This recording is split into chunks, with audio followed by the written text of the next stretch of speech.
ये प्रश्न 2025 के बोर्ड एग्जाम के लिए इम्पोर्टेंट क्वेश्चन है जो हर साल आता है। तो यहाँ पे दिया है, ज्ञात कीजिए कि रैखिक समीकरण का युग्म 2x माइनस 3y बराबर 8, 4x माइनस 6y बराबर 9 संगत या असंगत। ठीक है, तो सबसे पहले तो हम लिखेंगे हल। हल में जो दिया है उसको हम लिख लेंगे। तो यहाँ पर हम दिया हुआ है उसको हम यहाँ पे लिख लिए हैं। ये 2x माइनस 3y माइनस 8 बराबर 0 समीकरण 1 बना लेंगे। और दूसर का समीकरण दिया है 4x माइनस 6y बराबर 9, ये प्रश्न में दिया हुआ है। तो उसके बाद से इसको हम समीकरण 2 बनाएंगे तो 4x उतार देंगे और माइनस 6y उतार देंगे। ये 9 हमारा प्लस में इधर आएगा तो माइनस में 9 होगा बराबर 0। समीकरण नंबर का हो जाएगा 2। अब यहाँ पर हम लिखेंगे व्यापक समीकरण a1x plus b1y plus c1 बराबर 0 तथा a2x plus b2y plus c2 बराबर 0 से तुलना करने पर।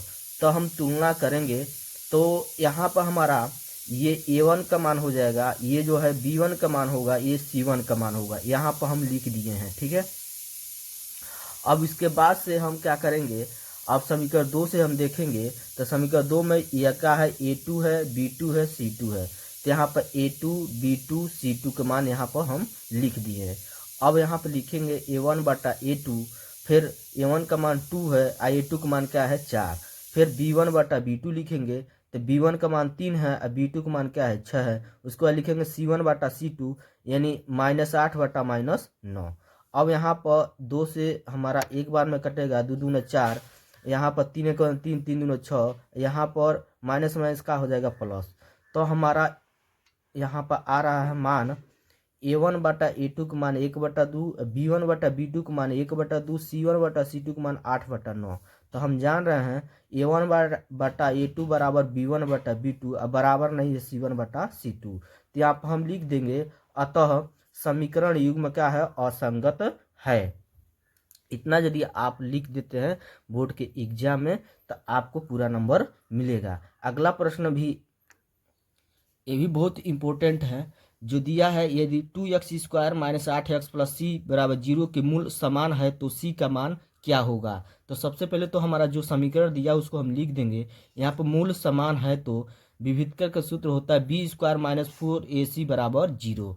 अब b का मान इसमें हम रखेंगे, b का मान -8 है तो -8² है तो स्क्वायर माइनस उतार देंगे, 4 उतार देंगे, बीच में क्या है गुणा, a का मान क्या है 2 है और c का मान क्या है हमारा c है बराबर 0। मान हम रख दिए।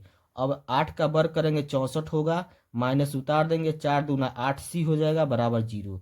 अब हम क्या करेंगे, -8c को उतार देंगे, ये 64 को इधर उठा के इधर करेंगे, माइनस में 64 होगा, माइनस माइनस प्लस हो जाएगा, 8 से 64 भाग देंगे, 8 अठाई 64, सी का मान का आ गया 8 आ गया।